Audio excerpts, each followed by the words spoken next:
Powerloom कामगारांसाठी कल्याणकारी मंडळ आणि किमान वेतन लागू न केल्यास 50,000 कामगारांसह भिवंडी मुंबई असा लॉंग मार्च काढू असा इशारा नरसय्या आडममास्तर यांनी दिला।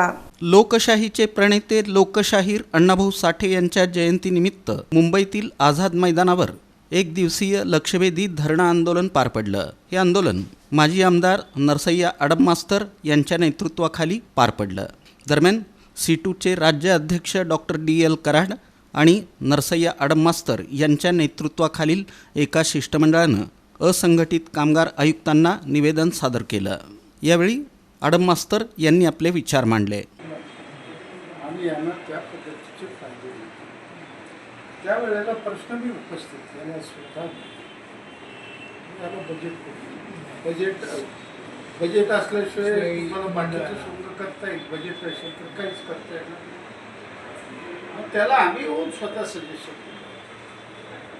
1 किलो जर सूत विकत घेतलं 1% लावलं आणि कमी पडत असेल कापडावर चादरावर 1%, आमचा अंदाज होतो त्यावेळेला वर्षाला 3-4 हजार कोटीचा भाव असा एक अंदाज होता।